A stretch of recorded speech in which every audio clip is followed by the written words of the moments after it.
Hello friends, welcome back to my channel. स्वागत है आप सभी का मेरे चैनल पे जिसका है मैनिफेस्टेशन इज़ रियल। और हम यहाँ पे बात करते हैं लॉ ऑफ अजम्पशन की और किस तरह से आप इस लॉ को यूज़ करके अपनी सारी डिज़ायर्स को मैनिफेस्ट कर सकते हो इजीली। तो आज इस वीडियो में हम लोग बात करने वाले हैं कि किस तरह से हम मल्टीपल डिज़ायर्स को एक साथ में मैनिफेस्ट कर सकते हैं और आपको कौन सी टेक्निक या फिर क्या चीज़ करने की ज़रूरत है जिससे आप मल्टीपल चीज़ें मैनिफेस्ट कर पाओ और आपका ये ना फील हो कि मैम अगर मैं ये मैनिफेस्ट कर रहा हूँ तो मेरी ये चीज़ छूट रही है, ये मैनिफेस्ट कर रहा हूँ तो ये चीज़ छूट रही है। तो ये वाली प्रॉब्लम का सलूशन मैं आज आपके लिए लेके आई हूँ और मुझे बहुत टाइम से रिक्वेस्ट आ रही थी कि मैं इस टॉपिक पे वीडियो बनाऊँ। और मैंने इस चीज़ को ट्राई किया था बहुत पहले, जब मैं स्टार्ट कर रही थी मैनिफेस्टेशन। उस टाइम पे मैंने इसे ट्राई किया था क्योंकि उस वक्त मेरे साथ सामने भी बहुत सारी चीज़ें थी मैनिफेस्ट करने के लिए। फ़र्स्ट ऑफ़ ऑल करियर था, फिर स्पेसिफिक पर्सन था और भी छोटी बड़ी चीज़ें बहुत सारी होती हैं।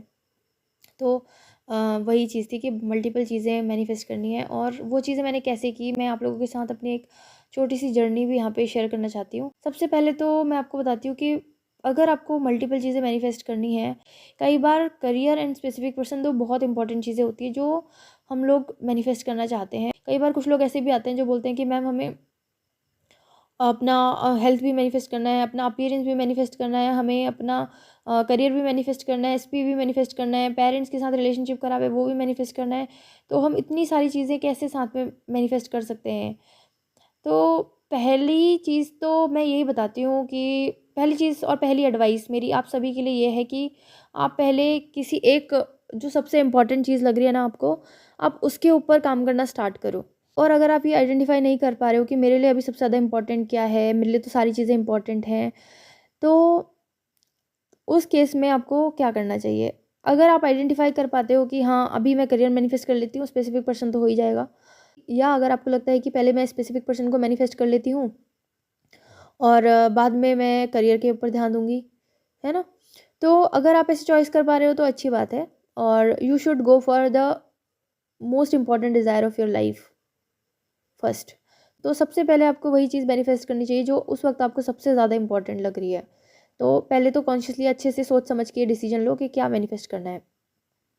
बट अगर ऐसी बहुत सारी डिज़ायर्स हैं आपके पास जो आपको चाहिए कि मैं साइमल्टेनियसली करूं, तो इसे करने का एक बहुत ही अच्छा तरीका है जो कि आप लोग जानते भी हैं ऑलरेडी। और मेरे पास ये इस वीडियो को बनाने के लिए बहुत ज़्यादा रिक्वेस्ट आई थी और मैंने ये चीज़ खुद से ट्राई की है और इसे बोलते हैं 10 मिनट मेथड। और ये सबसे पहले मैंने सैमी इनग्राम के वीडियोस में देखा था आज से कुछ साल पहले, जब मैंने 10 मिनट मेथड के बारे में जाना था क्योंकि उस वक्त मुझे भी मल्टीपल डिज़ायर्स मैनिफेस्ट करनी थी। मोस्टली करियर और एसपी ही था। तो उस टाइम में मैं कैसे मैनेज करती थी और मैं स्क्रिप्टिंग के बारे में भी आप लोगों को कुछ बताना चाहती हूँ कि स्क्रिप्टिंग हमें कैसी करनी चाहिए और मैं कैसे करती थी। मतलब पूरा डिटेल वीडियो तो स्क्रिप्टिंग के बारे में नहीं है, ये डिटेल वीडियो है 10 मिनट मेथड के बारे में और कैसे आप मल्टीपल डिज़ायर मैनिफेस्ट कर सकते हो। बट हाँ, मैं आपको स्क्रिप्टिंग के बारे में बताऊँगी कि मैंने कैसे स्क्रिप्टिंग की और कैसे मैंने जो चीज़ें लिखी थी वो चीज़ें आज मेरी लाइफ में सच हैं। ठीक है, तो स्टार्ट करते हैं आज का वीडियो। सबसे पहले आपको ये कन्फ्यूज़न हटाना होगा कि आपको सारी विश साथ मैनिफेस्ट करनी है या फिर एक जो सबसे ज़्यादा आपको इंपॉर्टेंट लग रही है आप उसको आइडेंटिफाई कर पा रहे हो। अगर नहीं कर पा रहे हो सारी विश साथ में मैनिफेस्ट करो, पॉसिबल है, कर सकते हो, कोई प्रॉब्लम की बात नहीं है। दूसरी इंपॉर्टेंट चीज़ कि क्या कौन-सा तरीका आपको अपनाना चाहिए, तो आपको अपनाना चाहिए 10 मिनट मेथड वाला तरीका। जब मेरे पास कोई क्लाइंट आता है और वो मुझसे पूछता है कि मैम हमें मल्टीपल डिज़ायर्स मैनिफेस्ट करनी है, तो मैं उन्हें एक चीज़ बोलती हूँ कि ठीक है, प आप सेल्फ कॉन्सेप्ट पे काम करो और सेल्फ कॉन्सेप्ट में मोस्टली हेल्थ, वेल्थ, रिलेशनशिप और भी लाइफ के सारे एरियाज़ उसमें कवर हो ही जाते हैं। तो अगर वो अफ़र्मेशंस भी आप डेली बेसिस पे करते हो कंसिस्टेंसी के साथ, तो मल्टीपल जो विशेज़ है ना उसका वो वाला प्रॉब्लम ख़त्म हो जाता है। मुझे नहीं पता, मैं इस बात को ये नहीं बोलना चाहती कि मैंने ही स्टार्ट किया है, बट मैं इस बात पे बहुत ज़्यादा एम्फेसिस करती हूँ कि हम सेल्फ कॉन्सेप्ट में सारी जो लिमिटिंग बिलीफ्स हैं अपने बारे में, अपनी पर्सनैलिटी के बारे में या फिर हमारा जो करंट वर्जन है उसके बारे में जो भी हमारे लिमिटिंग बिलीफ्स होते हैं उनको ख़त्म किया जाए। इसलिए मैं सेल्फ कॉन्सेप्ट पे ज़्यादा फोकस करती हूँ। और जब आप सेल्फ कॉन्सेप्ट के अफर्मेशंस भी डेली बेसिस पे करना स्टार्ट कर देते हो, तो आपको लाइफ के बहुत सारे एरियाज़ में रिजल्ट्स दिखने स्टार्ट हो जाते हैं। और मेरे बहुत सारे क्लाइंट्स हैं जिन्होंने ये चीज़ एक्सपीरियंस भी की है और मैं चाहती हूँ कि अगर कोई मेरा एक क्लाइंट ये वीडियो देख रहा है जिसने सेल्फ कॉन्सेप्ट किया और उसको रिजल्ट्स मिले हैं, तो वो प्लीज़ कमेंट सेक्शन में ज़रूर बताएं, ताकि लोगों को भी मोटिवेशन मिले कि हाँ, अगर वो सिर्फ सेल्फ कॉन्सेप्ट भी करते हैं ना, तो बहुत सारी ज़िंदगी की समस्याएं उनकी अपने आप ही ख़त्म हो जाएंगी। मैंने कैसे 10 मिनट मेथड को यूज़ किया, मैं करती थी क्योंकि उस वक्त मैं पढ़ाई भी कर रही थी, तो मैं पूरा दिन बैठ के अफर्मेशंस नहीं कर पाती थी। तो मैं क्या करती थी, सबसे पहले मैं जब सुबह उठती थी, तो उसके बाद ही मैं अपना अफर्मेशन का 10 मिनट का मैं टाइमर लगा लेती थी। और एक्चुअली मैं टाइमर नहीं लगाती थी, और मैं टाइमर वगैरह लगाने पे विश्वास नहीं करती हूँ। मुझे ऐसे लगता है कि चाहे मैं कोई चीज़ 2 मिनट करूँ या 5 मिनट करूँ या 10 मिनट करूँ, बस वो चीज़ ऐसी होनी चाहिए कि मैं उसमें पूरा इन्वॉल्व हो जाऊँ, मैं उसको फ़ील कर पाऊँ, और मुझे मज़ा आना चाहिए वो अफ़र्मेशन करते हुए। मेरा ये अल्टीमेट गोल होता था। तो मैं सुबह उठते ही सबसे पहले अपनी टेरेस पे चढ़ जाती थी, चाहे सर्दी हो या चाहे गर्मी का मौसम हो, तो मैं छत पे चढ़ जाती थी और फिर वहाँ पे ना मैं वॉक करके अफ़र्मेशंस करती थी। और मैं मोस्टली 10 से 20 मिनट, कभी-कभी ज़्यादा भी हो जाता था, जब अफ़र्मेशन कर के मुझे मज़ा आता था, तो टाइम एक्सीड भी हो जाता था। बट हाँ, मेरा मतलब कॉन्सेप्ट मैंने वहीं से लिया था कि 10-10 मिनट के पीरियड के लिए हम अफ़र्मेशंस कर सकते हैं पूरे दिन में। इससे हमें ये भी नहीं लगेगा कि हमारी एक डिज़ायर छूट रही है। अगर हम पढ़ाई कर रहे हैं तो हमें ऐसा नहीं लग रहा है कि स्पेसिफिक पर्सन छूट रहा है और स्पेसिफिक पर्सन के लिए हम कर रहे हैं, तो उसके बाद आके बैठ के पढ़ाई भी कर रहे हैं। तो दोनों चीज़ें बैलेंस आउट हो रही थी, और जो वो एक इनसिक्योरिटी और जो डर आता है ना, वो नहीं आता है। तो मैंने वो चीज़ की, और उसके बाद मैं वापस आई और मैंने पढ़ना स्टार्ट किया। 50 मिनट 1 घंटा जितना भी मेरा मन लगता है अच्छे से पढ़ने में, जब तक मैं पूरा एन्जॉय करके पढ़ पाती हूँ तब तक मैं पढ़ती थी। उसके बाद मैं फिर वापस से 5-10 मिनट का ब्रेक लेती थी, 10 मिनट का ही मोस्टली। फिर उसमें मैं पानी वगैरह पीती थी, और पानी पीते-पीते मैं वापस से अफ़र्मेशंस करती थी। और वो अफ़र्मेशन मैं ऐसे नहीं करती थी कि बस मेरा टास्क है अफ़र्म करना है, वैसे कभी भी नहीं किया होगा मैंने शायद। मैं एन्जॉय करती थी अफ़र्मेशंस, और मुझे मज़ा आता था अफ़र्मेशंस करने में। मुझे लगता था कि मैं 10 मिनट के लिए अपनी उसी दुनिया से होके आ रही हूँ कि जहाँ पे मेरी शादी हो चुकी है, जहाँ पे मेरी लाइफ़ बहुत परफ़ेक्ट है और सब कुछ बढ़िया है ना? तो ऐसा ही मैं पूरा दिन में करती थी। तो मान लो कि अगर मैं दिन में 8 घंटे पढ़ पा रही हूँ ना, तो मैं ऐसा नहीं होता था कि मैं सिर्फ़ पढ़ाई कर रही हूँ, मैं उस पीरियड के लिए मैं अफ़र्मेशंस भी कर रही होती थी।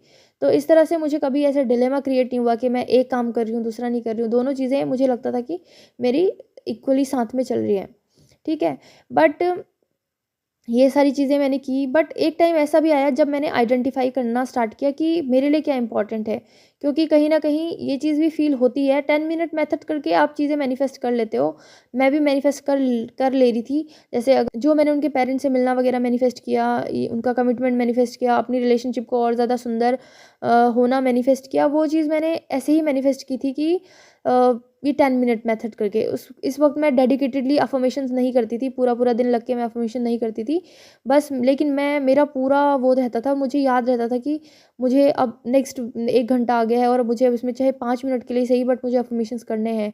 एक गैप के बाद आपको अफ़र्मेशन करना ही पड़ेगा। अगर आप पढ़ाई कर रहे हो ना, आप लोगों के लिए ये बेस्ट तरीका है, या फिर अगर आप जॉब भी कर रहे हो, तो भी आपके लिए बेस्ट तरीका है। जो लोग मुझसे शिकायत करते हैं कि मैम हमारे पास अफ़र्मेशन करने का टाइम नहीं रहता, हम पूरा दिन ऑफ़िस में काम करते हैं। देखो, आप लोग एक चीज़ कर सकते हो, आप सब्लिमिनल सुन सकते हो, कान में लगा लो, एक कान में लगा लो और अपना काम भी करते रहो।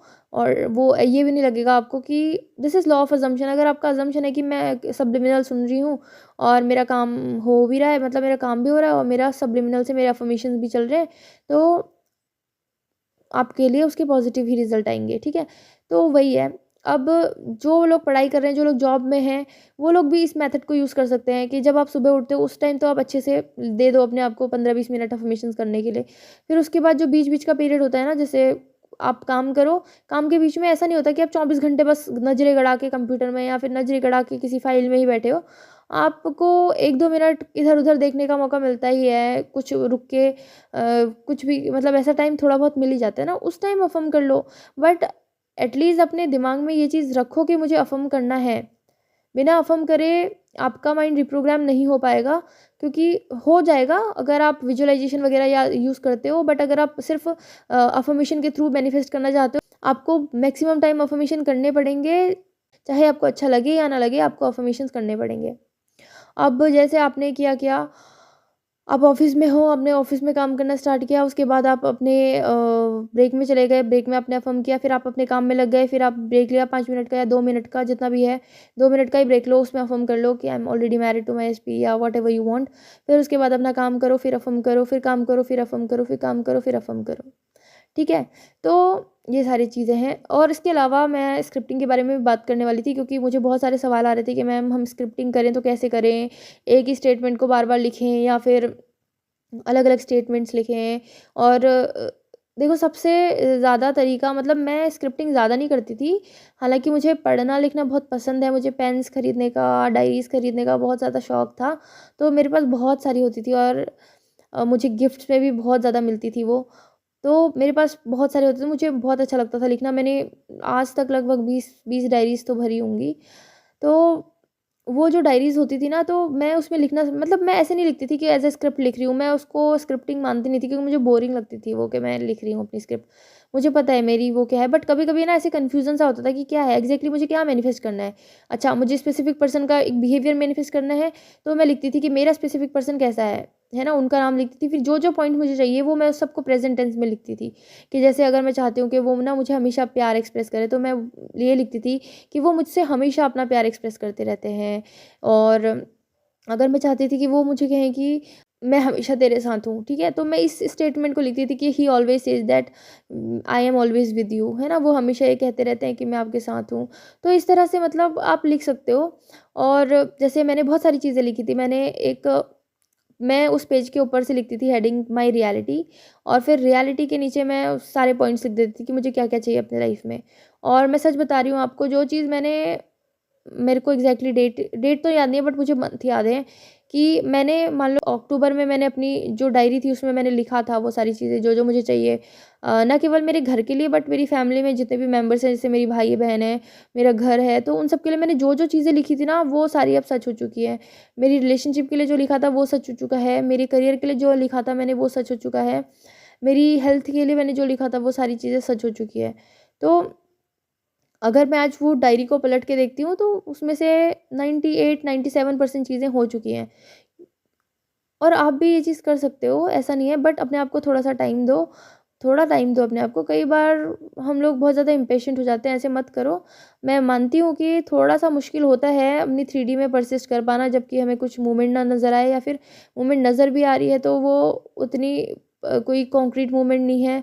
तो हम परेशान होते हैं कि ये कब होगा, बट मैं आप लोगों से बहुत ही ज़्यादा विश्वास के साथ ये कहना चाहती हूँ कि आप लोग मैनिफेस्टेशन में बिल्कुल सही जर्नी पे हो, बिल्कुल सही ट्रैक पे हो। आप जो कर रहे हो वो बिल्कुल सही कर रहे हो।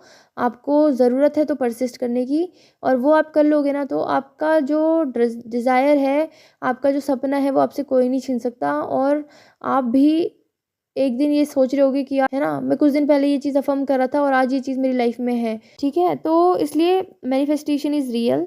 और मैंने मेरे चैनल का नाम ये रखने का यही रीज़न है कि मैं चाहती थी, मेरे अंदर भी कहीं न कहीं डाउट्स थे, जैसे इनिशियल स्टेजेस में सबके अंदर होते हैं कि क्या प्रूफ़ है मैनिफेस्टेशन का, होता है नहीं होता है, क्या पता ऐसे ही ऐसे ही होना होगा और ये चीज़ हो गई और मैं इसको मैनिफेस्टेशन नाम दे रही हूँ।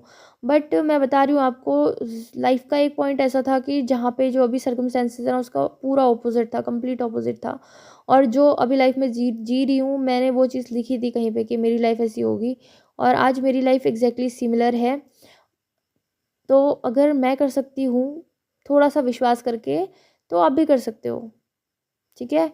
आई होप कि ये वीडियो आपको थोड़ा बहुत मोटिवेशन दे, और आपको इस बात में हेल्प मिलेगी कि आप कैसे मल्टीपल डिज़ायर्स को एक साथ मैनिफेस्ट कर सकते हो।